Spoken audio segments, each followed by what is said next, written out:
أعوذ بالله من الشيطان الرجيم بسم الله الرحمن الرحيم அஸ்ஸலாமு அலைக்கும் வரஹ்மத்துல்லாஹி வபரகாத்து. எல்லாம் வல்ல ஏக இறைவனின் அன்பும் அருளும் நம் உயிரினு மேலான நபிகள் நாயகம் ஸல்லல்லாஹு அலைஹி வஸல்லம் அவர்கள் மீதும் அவர்களது வாழ்க்கை வழிகாட்டுதல்களை தங்களால் இயன்றளவு பின்பற்றி வாழ்ந்து மறைந்த நபித்தோழர்கள் மீதும் நபித்தோழியர்கள் மீதும் குறிப்பாக மார்க்கத்தை அறிந்து கொள்ள வேண்டும் என்பதற்காக இங்கு குழுமியிருக்கும் நம்மவர்கள் அனைவர் மீதும் என்றென்றும் நின்று நிலவட்டுமாக. கண்ணியத்திற்குரிய எல்லாம் வல்ல அல்லாஹுவின் நல்லடியார்களே, இறைவனை பற்றியும் இறை தூதர் நபிகள் நாயகம் ஸல்லல்லாஹு அலைஹி வஸல்லம் அவர்கள் பற்றியும் அவர்கள் சொன்ன கருத்துக்கள் குறித்தும் நாம் அறிந்து கொள்வது நம்முடைய இறையச்சத்தை புத்துணர்வு ஊட்டக்கூடியதாக இருக்கும். அல்லாஹ் ரப்பல் ஆலமீன் நம்மை படைத்து நமக்கு வழிகாட்டுவதற்காக ஏராளமான இறை தூதர்களை அனுப்பியிருக்கிறான். மனிதர்களிலிருந்தே பல இறை தூதர்களை நியமித்து அவர்களின் மூலமாக இந்த மக்களுக்கு கொள்கை தெளிவை, ஒழுக்க நெறியை, வாழ்வியல் முறையை கற்றுத்தந்திருக்கிறான். இறுதி தூதராக நபிகள் நாயகம் ஸல்லல்லாஹு அலைஹி வஸல்லம் அவர்களை இறைவன் நியமித்து அவர்களுக்கு வேதமாக, இறுதி வேதமாக திருமறை குர்ஆனை இறைவன் தந்திருக்கிறான். நபிகள் நாயகம் ஸல்லல்லாஹு அலைஹி வஸல்லம் அவர்கள் மரணித்து விட்டாலும் திருமறை குர்ஆனின் மூலமாகவும் அந்த திருமறை குர்ஆனிற்கு ஏதுவாக நபிகள் நாயகம் ஸல்லல்லாஹு அலைஹி வஸல்லம் அவர்கள் வாழ்ந்து காட்டிய வாழ்வியல் முறையிலிருந்தும் நாம் படிப்பினை பெற்று பாடம் கற்று மறுமை நாள் வரை இந்த இஸ்லாமிய நெறிமுறைப்படி வாழ்வதற்கான ஒரு மார்க்கத்திற்கு பாதுகாப்பு முறையையும் அல்லாஹ் ஏற்படுத்தி இருக்கிறான். திருமறை குர்ஆனை பொறுத்தவரையிலே வெறுமனே நமக்கு கொள்கையை மட்டும் சொல்லிக் கொடுக்கின்ற வேத புத்தகமாக இல்லை, நமக்கான அறிவுரைகளை வழங்குகின்ற களமாக இருக்கிறது, ஒழுக்கத்தை மேம்படுத்துகின்ற இடமாக இருக்கிறது. இன்னும் சொல்ல போனால் நாளை மறுமையிலே வெற்றி பெற வேண்டும் என்றால் அதற்கு மிக இன்றியமையாதது இந்த திருமறை குர்ஆன் தான். இந்த திருமறை குர்ஆன் வாழ்க்கையில் இருந்தால் மட்டும்தான் மறுமையிலே வெற்றி என்பதை நம்மால் அடைந்து கொள்ள முடியும். ஹுதன் இன்னாஸ், அந்த திருமறை குர்ஆன் மக்களுக்கு நேர்வழி காட்டுகிறது. ஒபையினாத்தி மினல் ஹுதா, நேர்வழியை தெளிவாக எடுத்து சொல்லுகிறது. வல் ஃபுர்கான், நன்மை தீமையை பிரித்து காட்டுகிறது என்று அல்லாஹ் ரப்புல் ஆலமீன் குர்ஆனிலே சொல்லி காட்டுகிறான். திருமறை குர்ஆன் ரமலான் மாதத்தில் அருளப்பட்டது. அந்த திருமறை குர்ஆன் தான் மக்களுக்கு வழிகாட்டுகிறது, நேர்வழியை தெளிவாக எடுத்து சொல்லுகிறது, நன்மை எது தீமை எது என்று அவர்களுக்கு வாழ்வியலை பிரித்து காட்டுகிறது என்று இறைவன் தன்னுடைய திருமறை குர்ஆனிலே பதிவு செய்வதை நம்மால் பார்க்க முடிகிறது. அப்போ இந்த திருமறை குர்ஆன் என்பது நமக்கு வாழ்க்கைக்கு வழிகாட்டக்கூடிய ஒரு வேதம். அதுக்கு ஏராளமான சிறப்புகள் இருக்கிறது. மற்ற நாட்களில் திருமறை குர்ஆனுடைய தொடர்பு இல்லாதவர்கள் கூட ரமலான் மாதத்தில் திருமறை குர்ஆனை தூசு தட்டி எடுத்து வைத்து தங்களுடைய திருமறை குர்ஆனோடு கூடிய தொடர்பை மேம்படுத்துகிறார்கள். ஏன்னா ரசூலுல்லாஹ் இதற்கு நிறைய சிறப்புகளை சொல்லியிருக்கிறாங்க. ஒரு எழுத்தை ஓதினால் 10 நன்மை, ஒரு எழுத்து ஓதினா 10 நன்மைனா பிஸ்மில்லாஹிர் ரஹ்மானிர் ரஹீம் என்று நாம் ஓதினால் கூட பிஸ்மில்லாஹிர் ரஹ்மானிர் ரஹீம்ல 19 எழுத்துக்கள் இருக்கிறது. 19 எழுத்துக்கு 10 நன்மைனா 190 நன்மை ஆயிடுச்சு. ஒட்டுமொத்த குர்ஆனையும் நம்ம ஓதி முடித்தோம் என்றால் 3,20,000க்கு மேல எழுத்து இருக்குது. அப்போ 32 லட்சம் நன்மையை நாம் இலகுவாக அடையலாம் என்று இந்த திருமறை குர்ஆன் தொடர்பாக நமக்கு கிடைக்கக்கூடிய நன்மைகள், ஒரு எழுத்துக்கு 10 நன்மைன்னு சொல்றது. அதே மாதிரி 2 வசனங்களை ஓதினால் 2 சிவப்பு ஒட்டகங்களை விட அது சிறந்தது என்று நபிகள் நாயகம் ஸல்லல்லாஹு அலைஹி வஸல்லம் அவர்கள் சொல்றாங்க. இப்படி ஏராளமான சிறப்புகள் திருமறை குர்ஆனை அதன் மூல மொழியிலே ஓதுவதற்கு நமக்கு சொல்லப்படுகிறது. இப்படி மூல மொழியில் ஓதுவது ஒரு புறம் இருந்தாலும் இந்த திருமறை குர்ஆன் என்பது அதனுடைய கருத்துக்கள் உள்வாங்கப்பட வேண்டும், அதனுடைய கருத்துக்கள் உணரப்பட வேண்டும், அதில் சொல்லப்படுகின்ற அர்த்தங்கள் தெளிவு பெற வேண்டும். நாம திருமறை குர்ஆனுடைய கருத்துக்களை அறிகிற பொழுதுதான் நமக்கான வாழ்வியல் மாற்றம் என்பது நம்மிடத்தில் ஏற்படும். இந்த உலகத்தில் வாழக்கூடிய மனிதனுக்கு மிகப்பெரிய எதிரியே ஷைத்தான் தான். ஷைத்தான் என்பவன் மனிதனை எப்படியாவது வழிகெடுத்து விட வேண்டும் என்று கங்கணம் கட்டி இருக்கின்றான், சவால் விட்டு திரிகின்றான். நமக்கு ஆசைகளை, ஊசலாட்டங்களை நம்முடைய மனதில் போட்டு உலக ரீதியான கவர்ச்சியை மேம்படுத்தி அலங்கார வார்த்தைகளை கூறி ஆசை காட்டி அவனுடைய வலையில் சிக்க வைத்து நரகத்தில் தள்ள வேண்டும் என்கின்ற ஒரு போட்டியிலே, ஒரு சவாலிலே அவன் ஈடுபடுகின்றான். அப்படி கங்கணம் கட்டி நம்மை வழிகெடுக்க வரக்கூடிய ஷைத்தானிடமிருந்து நாம் ஒரு பலமான கேடயத்தை, பாதுகாப்பை ஏற்படுத்தி கொள்ளணும்னா அதற்கு திருமறை குர்ஆனுடைய தொடர்பு நம்ம இடத்துல இருக்கணும். திருமறை குர்ஆனுடைய தொடர்பு மூலமொழியில் ஓதுகின்ற தொடர்பு மட்டுமல்ல, மூலமொழியில் ஓதினால் அதற்கான நன்மை என்னென்ன என்று நபிகள் நாயகம் ஸல்லல்லாஹு அலைஹி வஸல்லம் அவர்கள் சொல்லியிருக்கிறார்கள். அந்த நன்மையை நாம் அடைந்து கொள்வோம். ஆனால் வாழ்க்கை மாற்றம், ஷைத்தானிடமிருந்து நமக்கான பாதுகாப்பு, இரையச்ச மேம்பாடு நம்மிடத்தில் வர வேண்டும் என்றால் நாம் அதனுடைய அர்த்தங்களை தெரிந்து கொள்ள வேண்டும், அதனுடைய கருத்துக்களை உணர வேண்டும். இறைவன் தன்னுடைய திருமறை குர்ஆனிலே மூமின்கள் என்றால் யார் என்று சொல்லுகிற பொழுது, இன்னமல் முஃமினூன், இறை நம்பிக்கையாளர்கள் யார் என்றால் இதா ஸுக்கிரல்லாஹ், அவர்களிடத்தில் அல்லாஹ் என்று சொல்லப்பட்டால் போதும். அவங்கள்ட்ட மூமின்கள், உண்மையான மூமின்கள் யாருன்னா அவங்கள்ட்ட அல்லாஹ் என்று, இறைவனுடைய வார்த்தை, இறைவன் என்று சொல்லப்பட்டு விட்டால் போதும். வஜிலத் குலூபுஹும், அவர்களுடைய உள்ளங்கள் எல்லாம் அப்படியே நடுநடுங்கி போய்விடும். அல்லாஹுடைய அச்சம் அவர்களுடைய உள்ளத்தில் அந்த அளவுக்கு இருக்கும். இறைவனை பற்றி தெரிவிக்கப்பட்ட உடனே அவர்களுடைய உள்ளங்கள் எல்லாம் நடுநடுங்கி போய்விடும். இதா துலியத் அலைஹிம் ஆயாத்துஹு, அவனுடைய வசனங்கள் அவர்களுக்கு ஓதி காட்டப்பட்டு விட்டால் ஜாதத்துஹும் ஈமானா, அது அவர்களுடைய ஈமானை, இறை நம்பிக்கையை அதிகப்படுத்தும் என்று அல்லாஹ் குர்ஆனிலே மூமின்களுக்கான அடையாளமாக சொல்லுகிறான். மூமின்கள் என்றால் அல்லாஹ் என்று சொல்லப்பட்டவுடன் அவர்களுடைய உள்ளங்கள் எல்லாம் நடுங்குகிற விதமாக இரையச்சம் அவர்களுடைய உள்ளத்தில் நிரம்பும். அல்லாஹுடைய வேத வசனம் அவர்களுக்கு ஈமானை, இரையச்சத்தை அவர்களுக்கு அதிகப்படுத்தும் என்று திருமறை குர்ஆனிலே அல்லாஹ் பேசுகிற தகவலை நாம் பார்க்கிறோம். அப்போ குர்ஆன் இப்படியான ஒரு மாற்றத்தை நமக்கு தரணும்னா அதற்கு மூல மொழியில் நாம் படித்தால் மட்டும் போதாது. அதை படித்து அதற்கான நன்மைகளை அடைந்து கொள்வதை போல அதன் கருத்துக்கள் நாம் உள்வாங்கப்பட வேண்டும். அதன் கருத்துக்களை நாம் அதிகமாக தெரிய வேண்டும். அதன் கருத்துக்களை உணர்ந்து படிக்க வேண்டும். அப்படி படிக்கிற பொழுதுதான் நம்முடைய இரையச்சம் என்பது மேம்படும். ஏன் இரையச்சம் மேம்பட வேண்டும் என்றால், நாம் வாழக்கூடிய இந்த காலகட்டம் என்பது அதிகமான தீமைகள் நிரம்பிய காலகட்டமாக இருக்குது.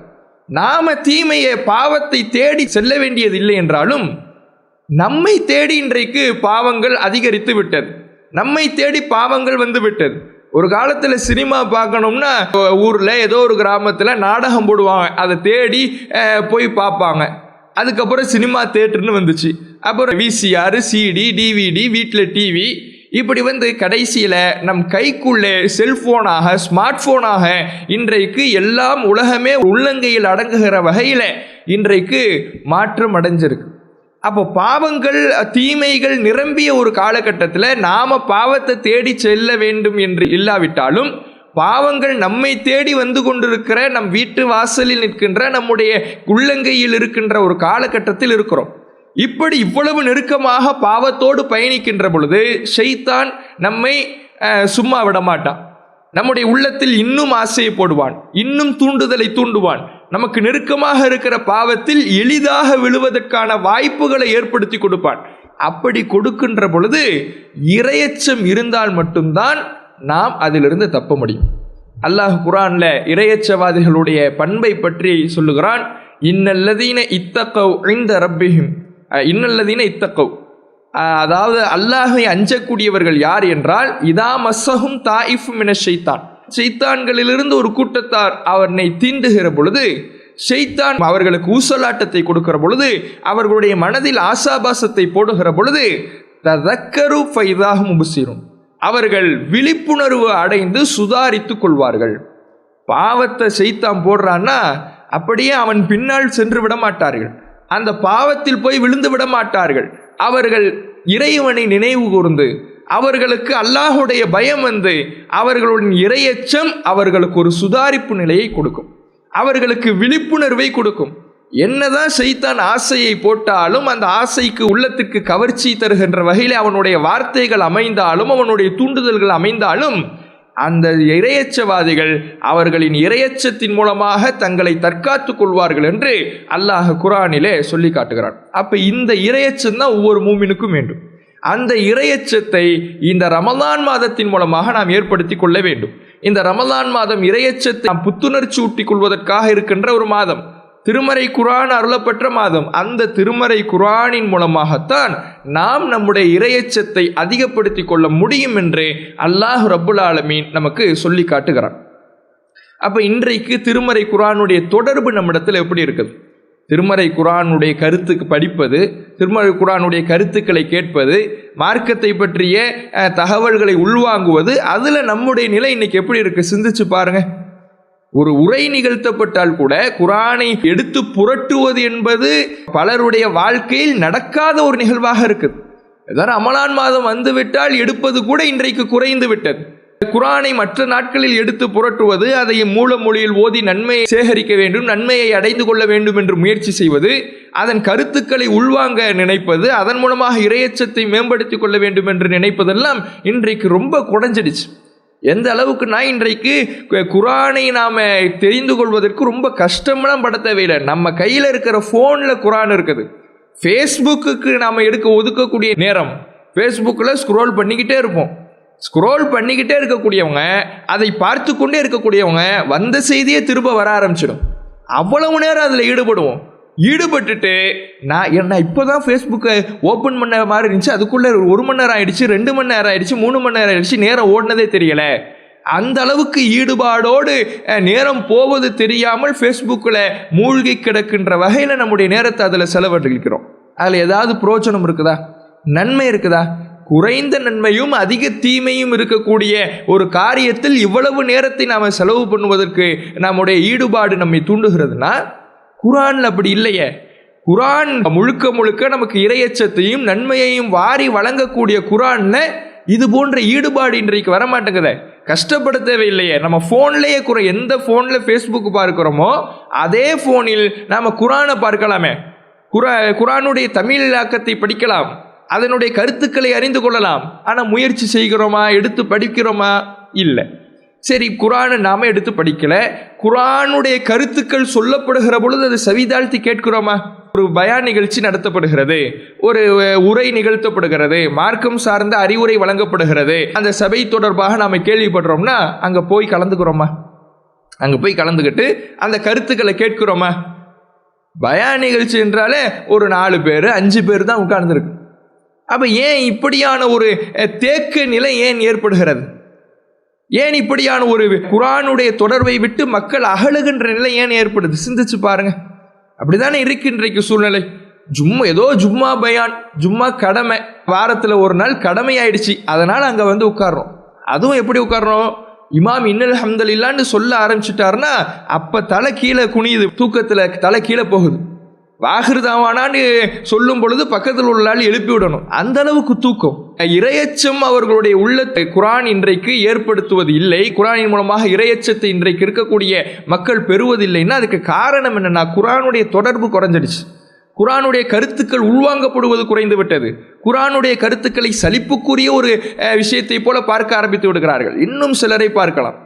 இன்னும் சிலர் எப்படின்னா, ஏதோ தங்களுக்கு இறையச்சம் தங்களுடைய உள்ளத்தில் நிரம்பி விட்டதை போல, அல்லாஹ் தங்களுக்கான ஒரு வாக்குறுதி அளித்து விட்டதை போல, ஏற்கனவே சொல்லப்பட்ட ஒரு செய்தி திரும்ப சொல்லப்பட்டு விட்டால், உரைகளிலே நிகழ்த்தப்பட்டு விட்டால், குர்ஆனுடைய தகவல் சொல்லப்பட்டு விட்டால், எல்லாம் கேட்ட செய்தி தானே, எல்லாம் பழைய செய்தி தானே, நமக்கு தெரியாதா?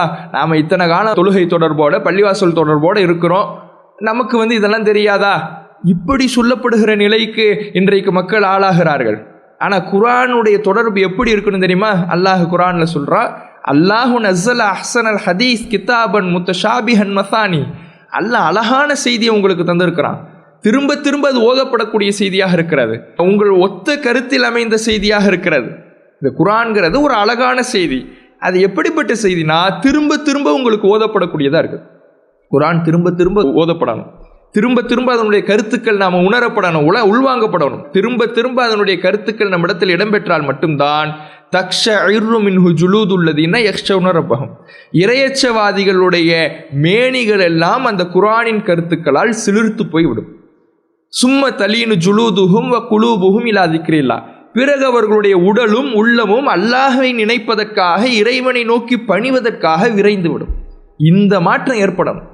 மேனிகள் சிலிர்ப்பது மட்டுமல்ல, குர்ஆனுடைய அற்புத கருத்துக்களால், அதிசய கருத்துக்களால் மேனிகள் சிலிர்ப்பது மட்டுமல்ல, உடலும் உள்ளமும் அல்லாஹ்வை நினைக்கணுமே, இவ்வளவு நாள் தப்பு பண்ணிட்டோமே, பாவம் செஞ்சுட்டோமே, மார்க்க தொடர்பு இல்லாமல் இருந்துட்டோமே, ஷைத்தானுடைய வார்த்தைகளுக்கு கட்டுப்படக்கூடியவர்களாக இருந்துட்டோமே, நம்மை நாம் திருத்திக் கொள்ளணும், பாவ மன்னிப்பு தேடணும், அல்லாஹ்விடத்தில் நாளைக்கு போய் மாட்டிக்க கூடாது, நரகத்தில் போய் விழுந்துடக்கூடாது என்ற இறையச்சத்தை நோக்கி அவர்களுடைய உடலையும் உள்ளத்தையும் இந்த குர்ஆன் அழைத்து கொண்டு செல்லும் என்று அல்லாஹ் குர்ஆன்ல சொல்றான்.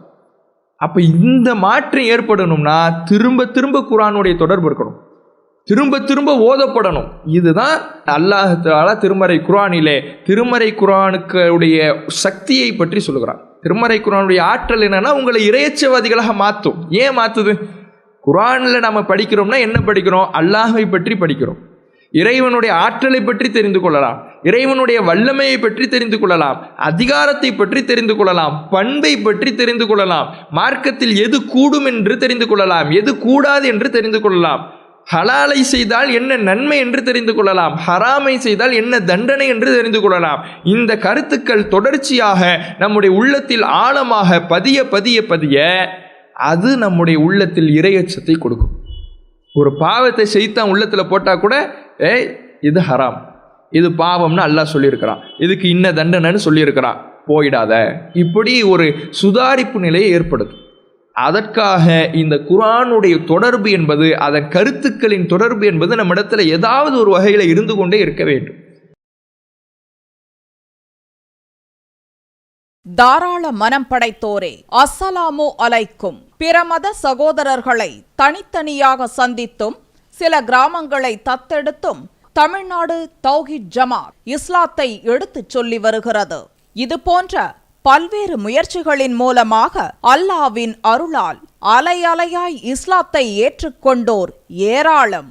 இஸ்லாத்தை ஏற்றுக்கொண்டவர்களுக்கான அஃபிடவிட், கத்னா முறையாக பெயர் மாற்றம் செய்வதையும் இந்த ஜமாத் சிறப்பாக செய்து வருகிறது. இஸ்லாத்தை முறையாக கற்றுக்கொள்வதற்காக ஆண்களுக்கும் பெண்களுக்கும் தனித்தனியாக விசாலமான சொந்த கட்டடத்தில் அனைத்து வசதிகளுடன் முற்றிலும் இலவசமாக இஸ்லாமிய பயிற்சி மையங்கள் சிறப்பாக செயல்பட்டு வருகின்றன.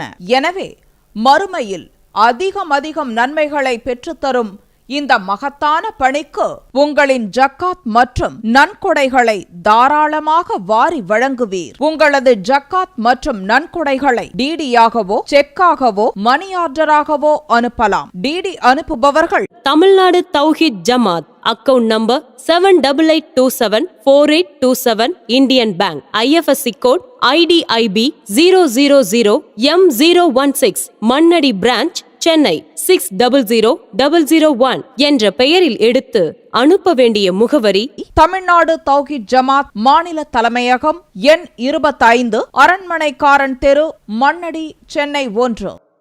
இந்த குர்ஆன் என்பது குர்ஆனுடைய சட்டத்திற்கு முன்னால், இறைவனுடைய வார்த்தைக்கு முன்னால் என்னுடைய சுய விருப்பு வெறுப்புக்கு இடமில்லை. இறைவனுடைய வார்த்தை தான் முக்கியம். எனக்கு 1000 விஷயம் பிடிச்சிருக்கலாம், அது அல்லாஹுக்கு பிடிக்கலைன்னா அந்த 1000 விஷயத்துக்கு எனக்கு வேணாம், அல்லாஹுடைய வார்த்தை தான் முக்கியம். இப்படி நிற்கணும் ஒரு மனிதன். எனக்கு ஒரு விஷயம் பிடிக்காம இருக்கலாம், ஆனால் அல்லாஹ் செய்ய சொல்றான்னா எனக்கு பிடிக்கலைங்கிறதுக்காக நான் ஒதுக்க மாட்டேன். அல்லாஹ் சொல்லிட்டான், நான் செய்வேன். ஏன் சுய வெறுப்புக்கு மத்தியில் நடப்பதற்கு நான் படைக்கப்படலை. அல்லாஹுடைய வார்த்தைக்கு கட்டுப்படணும். அல்லாஹுடைய வார்த்தைக்கு நான் கட்டுப்படலைனா, இறைவனுடைய வார்த்தையின்படி நான் நடக்கலைனா நான் குற்றம் புரிந்தவனாக மாறிவிடுவேன் என்ற அச்சம் அவங்களுடைய உள்ளத்தில் ஏற்பட்டுச்சே. அந்த மாற்றத்தை எது கொடுத்தது? ஒரு குர்ஆன் வசனம், ஒரே ஒரு குர்ஆன் வசனம்.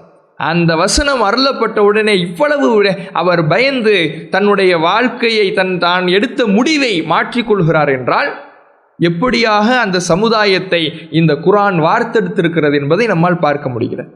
அதே போல உமர் ரலியல்லாஹு அன்ஹு அவர்கள், அவருடைய சபையில் நிறைய குர்ஆன் தெரிந்தவர்களை, குர்ஆன் அதிகமாக மனனம் செய்தவர்களை உமர் ரலியல்லாஹு அன்ஹு அவர்கள் தன்னுடைய சபையில் எப்போதும் வச்சிருப்பாங்க. உமர் ரலியல்லாஹு அன்ஹு அவர்களுடைய ஆட்சி காலத்தில் இப்படி நிறைய பேர் இருக்கும் பொழுது ஒரு மனிதர் வருகிறார், உமர் ரலியல்லாஹு அன்ஹு அவர்களை பார்க்க வருகிறார். உமர் ரலியல்லாஹு அன்ஹு அவர்களை பற்றி நாம் என்ன கேள்விப்பட்டிருப்போம், நாம் என்ன படித்திருப்போம், இந்த உலகமே என்ன அவர்களை பற்றி புகழுகிறது? நீதமான ஆட்சியாளர், நீதிக்கு பெயர் போனவர் உமர். இப்படிதானே இன்றளவும் நீதியான ஆட்சிக்கு பெரும் பெரும் தலைவர்கள் உதாரணம் சொல்றாங்கன்னா உமர் ரலியல்லாஹு அவர்களுடைய ஆட்சியை உதாரணம் சொல்லுவாங்க. அவ்வளவு நீதிமிக்க ஒரு ஆட்சியாளர். அப்படியான உமர் ரலியல்லாஹு அவர்களிடத்துல அந்த மனிதர் நீங்க நேர்மையா நடக்கல, நீதமாக நடக்கல அப்படிங்கிறார். உலகமே நீதிக்கு பேர் போனவர்னு சொல்லுது, நீதியான ஆட்சியை நடத்தி கொண்டிருக்கிறார். அந்த உமர் ரலியல்லாஹு அவர்களின் முன்பே அவர்களின் கண்முன்னே நின்று நீங்க நீதமான ஆட்சியை நடத்தவில்லை, நீதம் உங்களுடைய ஆட்சியில் இல்லை, நேர்மை இல்லை அப்படின்னு சொன்ன உடனே கடுமையான கோபம் வருது உமர் ரலியல்லாஹு. கடுமையான கோபம், சாதாரணமாக இல்லை, கடுமையாக கோபம் வருது. எந்த அளவுக்கு கோபம் அவருக்கு வருதுன்னா, இவரை அடிச்சிடலாம் அப்படிங்கிற அளவுக்கு முற்படுகிறார். இவரை அடிச்சிடலாம் அப்படின்னு முற்படுறார்.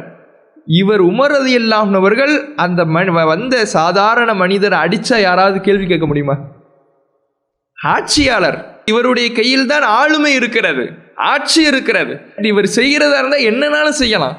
இவருக்கு எதிராக ஒரு மனிதர் பேசியிருக்கிறார், இல்லாததையும் ஒருத்தர் சொல்லியிருக்கிறார்.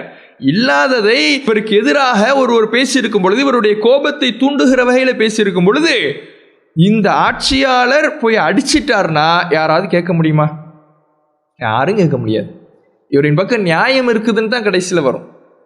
ஆனால் அந்த நேரத்தில் இவருக்கு கடுமையான கோபம் இவரை அடித்து விடலாம் என்று போகக்கூடிய அந்த நேரத்தில் அங்கு இருந்த அந்த குர்ஆனை கற்ற உமர் ரலியல்லாஹு அன்ஹுடைய சபையில் இருந்த ஹுர்ர் இப்னு கைஸ் அவர்கள் ஒரு வசனத்தை ஓதி காட்டுறார். திருமறை குர்ஆனுடைய ஒரு வசனத்தை.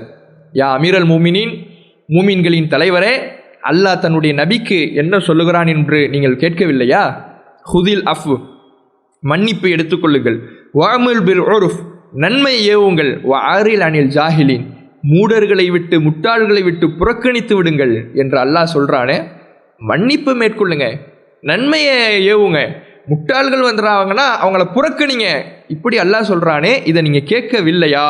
ஃபஇன்ன ஹாதா மினல் ஜாஹிலின், இந்த வந்திருக்கிறாரே உங்களுடைய ஆட்சியில் நேர்மை இல்லை, நீதம் இல்லை என்று சொல்றாரே, இவர் ஒரு முட்டாள், இவரையெல்லாம் நீங்க பொருட்படுத்தாதீங்க இப்படின்னு சொன்ன உடனே உமர் ரலியல்லாஹு அவர்கள் அடிக்கலாம்னு போனவர் இந்த வசனத்தை கேட்ட உடனே எந்த இடத்தில் வசனத்தை கேட்டாரோ அதே இடத்துல அப்படியே நிற்கிறார். அந்த வசனத்தை கேட்ட உடனே அப்படியே நின்றுறார். நின்றுட்டு அவரை பற்றி உமர் ரலியல்லாஹு அவர்களை பற்றி சொல்லப்படுகிறது, வகான வக்காஃபன் இன்த கிதாபில்லாஹ், அல்லாஹுடைய வேதத்துக்காக அதிகம் கட்டுப்பட்டு நடப்பவராக உமர் ரலியல்லாஹு அவர்கள் இருந்தார்கள். எப்படியான ஒரு மாற்றம்னு பாருங்க, எப்படியான ஒரு இரையச்சத்தை கொடுக்குது. கோபம் வருது, நியாயமற்ற கோபம் இல்லை, நியாயமான கோபம். தன்னை பற்றி இல்லாத பொல்லாததை ஒரு மனிதர் சொல்லுகிறார், தன் கண்முன்னே சொல்லுகிறார். அந்த கோபத்தினால், அந்த விளைவினால் கோபம் கடுமையாக வருகிறது. இந்த கோபத்தின் விளைவால் அடிக்க முற்படுகிறார். இவர் அடித்தா கூட யாரும் கேட்க முடியாது, இவர் அடித்தா கூட யாரும் தடுக்க முடியாது. ஆட்சி இருக்கிறது, ஆளுமை இருக்கிறது. அவ்வளோ பெரிய ஒரு இடத்துல இருக்கக்கூடிய ஒரு மனிதர், அந்த ஹுர்ர் இப்னு கைஸ் என்ற அந்த மனிதரே, அந்த சபையில் இருந்த அந்த அமைச்சரே, அவருடைய சொந்த கருத்தா என்ன உமரே இப்படி பண்ணுறீங்க, பேசாமல் இருங்க இப்படி சொல்லியிருந்தா கூட அவர் கட்டுப்பட்டு இருக்க மாட்டார். அவ்வளவு கோபம். ஆனால் சொல்லப்பட்டது ஹுர்ர் இப்னு கைஸினுடைய வார்த்தை அல்ல, இறைவனுடைய வார்த்தை, குர்ஆனுடைய வார்த்தை. இந்த குர்ஆனுடைய வார்த்தை என்னுடைய காதில் விழுந்து விட்டால் அதற்கு நான் கட்டுப்பட்டு நடப்பேன். அதற்கு கட்டுப்படாமல் அல்லாஹ்விடத்தில் நான் குற்றவாளி ஆகிட மாட்டேன். இந்த குர்ஆனுடைய வசனம் என்ன சொல்லுகிறதோ அதன்படி என்னுடைய வாழ்க்கை இருக்கும் என்று உமர் ரலியல்லாஹு அவர்கள் இருந்தார்களே. இதான இரையச்ச மாற்றம். கோபத்தை மென்று விழுங்குகின்ற ஒரு பக்குவத்தை, அந்த தருணத்தில் கோபத்தை விட்டொழிக்கின்ற, கோபத்தை தூக்கி எறிகிற, அல்லாஹ் கற்றுத்தந்த புறக்கணிப்பு, மன்னிப்பு மனப்பான்மையை மேற்கொள்ளுகிற ஒரு நிலைக்கு உமர் ரலியல்லாஹு அவர்களை கொண்டு வந்ததே. அது எது கொடுத்துச்சு? குர்ஆனுடைய வசனம் கொடுத்தது. குர்ஆனுடைய வசனம். சுய விருப்பு வெறுப்பெல்லாம் எனக்கு இங்கே இடமே கிடையாது. இந்த உலகத்தில் நான் வாழ்கிறது சுய விருப்பு வெறுப்புக்காக நான் வாழலை. எனக்கு விரும்பினதை நான் செய்வேன், நான் விரும்பாததை நான் வெறுக்கிறது மேலே கோவப்படுவேன், நான் வெறுக்கிறத விட்டு விலகிடுவேன். இதுக்காக இல்லை. என் மனசில் என்ன சுய விருப்பு இருப்போ அதுக்காக இல்லை. அல்லாஹ் என்ன சொல்கிறான், அல்லாஹுடைய விருப்பம் இப்படி இருக்கிறது, இறைவன் எதை செய்ய சொல்லுகிறான், எதை விட்டு தவிர்த்து கொள்ள சொல்லுகிறான், அதற்காகத்தான் நான் வாழுகிறேன். அந்த உணர்வை, அந்த இரையச்ச பக்குவத்தை திருமறை குர்ஆன் கொடுத்துருக்குதே, ஒரு வசனம் அபூபக்கர் ரலியல்லாஹு அவர்களுடைய வாழ்க்கையில் வந்ததும் ஒரு வசனம், அவர்களுடைய வாழ்க்கையில் ஏற்படுத்திய அந்த கோபத்தை கட்டுப்படுத்திய மாற்றமும் ஒரு வசனம், உமர் ரலியல்லாஹு அவர்களுடைய கோபத்தை கட்டுப்படுத்தியதும் ஒரு வசனம். இப்படி ஒரு வசனம் என்பது அவர்களுடைய வாழ்க்கையில் எவ்வளவு பெரிய பாரிய தாக்கத்தை ஏற்படுத்தியிருக்குது. ஒரு வசனம் தானேன்னு சும்மாக கடந்து போக முடியாது. சாதாரண வசனம், ஒரு அறிவுரை வசனம், மற்ற வசனங்களைப் போல இது ஒரு வசனம். இப்படி அல்ல, குர்ஆனின் ஒவ்வொரு வசனமும் ஒரு மாற்றத்தை உண்டாக்கும், ஒரு தகவலை நமக்கு சொல்லும், ஒரு அறிவுரையை சொல்லும், ஒரு இறையச்ச பயிற்சியை கொடுக்கும். அப்படியான ஒரு வேதமாகத்தான் இறைவன் குர்ஆனை நமக்கு தந்திருக்கிறான். நபிகள் நாயகம் ஸல்லல்லாஹு அலைஹி வஸல்லம் காலத்தில் இன்னும் இந்த குர்ஆன் தொடர்பான மாற்றத்தை பார்க்கிறோம். குர்ஆன் எப்படியெல்லாம் புரட்சி செய்தது. ஒரு குர்ஆனுடைய வசனம் தான் அவ்வளவு ஒரு புரட்சியை, ஒரு மாற்றத்தை உண்டாக்கும். நம்ம எல்லாரும் கேள்விப்பட்ட ஒரு சம்பவம் தான். முதர் அப்படிங்கிற ஒரு கூட்டம் ரசூலாட்ட வராங்க. அவங்க வரும் பொழுது ரொம்ப ஒரு கடும், ஒரு பார்ப்பதற்கே பரிதாப கோலத்தில் வராங்க. ரொம்ப ஒரு சாப்பிடாத ஒரு நிலையில், அவங்களுடைய முகத்திலேயே பசி வெளித்தெரிகிற வகையில், பஞ்சத்தினால் அரை நிர்வாண கோலத்தில், அதில் ஆடை அணிஞ்சிருக்கிறாங்க. ஆனால் அந்த ஆடையெல்லாம் கிழிந்து கிழிந்து உடல் அங்க அவயங்கள் எல்லாம் வெளிப்படுகின்ற வகையில் அப்படியான ஒரு பஞ்சம். அவங்க வராங்க ரசூலுல்லாஹ். நபிகள் நாயகம் ஸல்லல்லாஹு அலைஹி வஸல்லம் அவங்கள பார்த்த உடனே அவங்க முகம்லாம் மாறிடுது. நம்முடைய சமுதாயத்தினுடைய நிலை இப்படி இருக்குதே, இவ்வளவு பஞ்சத்தில் இருக்கிறாங்களே, இவ்வளவு பட்டினியை ஒட்டிய வைரியோடு இருக்கிறாங்களே, முகமெல்லாம் மாறிடுது. உடனே அல்லாஹ்வுடைய தூதர் அவர்கள் லுஹர் தொழுகிறாங்க. லுஹர் தொழுதுட்டு மிம்பரில் ஏறுறாங்க. சஹாபாக்கள்கிட்ட ஒரு அறிவிப்பு தான் செய்கிறாங்க. என்ன அறிவிப்பு? ஒரு குர்ஆன் வசனங்கள், ஹதீஸ். உங்களிடத்துல முதலுங்கிற கோத்திரம் வந்திருக்கிறாங்க. இதை சொல்லிட்டு குர்ஆன் வசனத்தை ஹதீஸையும் சொல்கிறாங்க. இறையச்சத்தை போதிக்கிற குர்ஆன் வசனத்தை ஒதுக்குறாங்க. மறுமை தொடர்பான நினைவூட்டல் கொடுக்குற குர்ஆன் வசனத்தை ஒதுக்குறாங்க. வல் தன்துர் நஃப்சும் மா கத்தமத் லிகத். ஒவ்வொரு ஆத்மாவும் நாளை மறுமைக்காக நீங்கள் என்ன சேர்த்து வச்சுருக்கிறீங்கிறத சிந்திச்சு பாருங்கள். நாளைக்காக நீங்கள் என்ன சேர்த்து வச்சுருக்கிறீங்க அதை சிந்திச்சு பாருங்கள். நன்மை அதிகமாக சேர்த்து வச்சுருக்கிறீங்களா, பாவத்தை அதிகமாக சேர்த்து வச்சுருக்கிறீங்களா? உங்களுக்கு அது தெரியுமா? பாவம் அதிகமாக இருக்குதா, நன்மை அதிகமாக இருக்குதான்னு தெரியுமா? என்ன ஏற்படுத்தி வச்சுருக்கிறீங்க, என்ன ஆக போகுது சிந்திச்சுங்க. அல்லாஹுடைய தூதர் அவர்கள் இந்த வசனத்தை தூக்கி போட்ட உடனே, ஓதிய உடனே அது நபித்தோழர்களின் ஒவ்வொருவருடைய காதுகளிலேயும் சென்று அவர்களின் உள்ளத்தை தாக்குகிறது. எல்லாரும் போகிறாங்க. போய் அவர்களிடத்தில் என்னெல்லாம் இருக்குதோ எல்லாத்தையும் கொண்டு வந்து அவர்களிடத்தில் இருக்கின்ற அந்த பொருளாதாரத்தை எல்லாம், உதவியை எல்லாம் அங்கே வந்து கொட்டுகிறார்கள். முதல்ல கொஞ்சம் கொஞ்சமாக கொண்டு வராங்க. ஒரு மனிதர் பை நிறைய கொண்டு வந்து கொட்டியதை பார்த்தவுடன் எல்லாரும் அதுக்கப்புறம் நானும் பை நிறைய கொடுக்குறேன், நானும் பை நிறைய கொடுக்குறேன், நானும் அதிகமான நன்மையை அடைந்து கொள்கிறேன், நாளை மறுமைக்கான சேமிப்பை முற்படுத்துகிறேன், இப்படி வந்து நிற்கிறாங்க. காரணம் என்ன? ஒரு வசனம், வல் தன்லுர் நஃப்சும் மா கத்தமத் லிகத். இந்த வசனம் நமக்கெல்லாம் புதுசா எத்தனை பயானில் கேட்டிருப்போம், எத்தனை உரைகளில் கேட்டிருப்போம். ஆனால் அந்த வசனம் எவ்வளோ பெரிய மாற்றத்துக்கு உண்டாக்குது பாருங்க. நாளை மறுமைக்காக என்ன தயாரித்து வச்சிருக்கிறீங்கன்னு கேட்ட உடனே சிந்திச்சு பாருங்க அப்படின்னு சொன்ன உடனே அந்த சொன்ன அந்த ஒரு வார்த்தை மறுமை நடுக்கத்தை அவர்களுடைய வாழ்க்கையில் ஏற்படுத்துது. அவர்களே நபித்தோழர்களே என்ன கோடியிலே கொளித்தார்களா? அவர்களுக்கே கஷ்டம், சாப்பாடு இல்லை, அவர்களுக்கு பட்டினி பஞ்சம். ஆனால் ஒருத்தவங்க வந்துட்டாங்க பொழுது என்ன இருக்குதோ அதை நான் தர்மம் செய்கிறேன், ஏன் மறுமைக்காக நான் முற்படுத்துகிறேன் அப்படின்னு இருந்தாங்களே. இதுதான் இறையச்ச மாற்றம். இன்னைக்கு நம்ம இடத்துல இறை குர்ஆனை அணுகுகிற வழிமுறை ஏராளமானதாக இருக்குது, நிறைய இருக்குது. செல்போனில் இருக்குது, நம்ம இடத்துல புத்தக வடிவில் இருக்குது. குர்ஆனை எப்படினாலும் நம்ம கேட்கலாம், குர்ஆனுடைய கருத்துக்களை கேட்கலாம், எல்லா வசதி வாய்ப்புகளும் இருக்குது. ஆனால் மாற்றம் மட்டும் இல்லை. பாவங்கள் செய்பவர்கள் அந்த பாவத்தை செஞ்சுக்கிட்டே தானே இருக்கிறாங்க. புறம் பேசுபவர்கள் புறம் பேசி கொண்டு தான் இருக்கிறாங்க. கெட்ட வார்த்தை பேசுபவர் கெட்ட வார்த்தை பேசிக்கிட்டு தான் இருக்கிறாரு. புகைப்பிடிப்பவர் புகைப்பிடித்து கொண்டு தான் இருக்கிறார். நாவால் செய்கின்ற பாவங்களே கணக்கெடுத்து பார்த்தா பக்கங்களை தாண்டுங்கிற அளவுக்கு ஒவ்வொரு மனிதனிடத்துலையும் அந்த பாவம்ங்கிறது தொடர்ந்துக்கிட்டு தானே இருக்குது. அப்போ அந்த பாவங்களிலிருந்து இந்த குர்ஆன் நம்மை எப்போது மீட்டெடுக்கும், இந்த குர்ஆன் நமக்கு எப்போது ஒரு இறையச்ச பயிற்சியை கொடுக்கும் என்றால் அதன் தொடர்பு நம்ம இடத்துல தொடர்ச்சியாக இருக்கணும். ஆர்வத்தோடு தொடர்பு கொள்ள வேண்டும், ஆசையோடு தொடர்பு கொள்ள வேண்டும். சும்மா குர்ஆனை எடுத்தேன் புரட்டினேன் அப்படின்னு இருக்கக்கூடாது.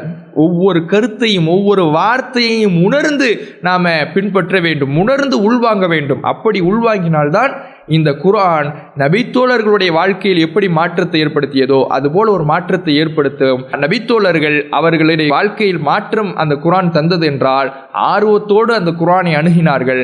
அவர்கள் அந்த குர்ஆனை அவர்கள் தேடி சென்றார்கள். அதன் கருத்துக்களை அறிய வேண்டும் என்று பெரும் முயற்சிகள் செய்து அவர்கள் அந்த கருத்துக்கள் ஒவ்வொன்றையும், இறைவனுடைய வார்த்தை ஒவ்வொன்றையும் உணர்ந்து உள்வாங்கினார்கள். அந்த முயற்சி அவர்களிடத்தில் இருந்ததினால்தான் அவர்களுடைய உள்ளத்தில் அந்த குர்ஆன் இறையச்சத்தை வார்த்தெடுத்தது. அஸ்ஸலாமு அலைக்கும் வரஹ்மத்துல்லாஹி வபரகாத்துஹு.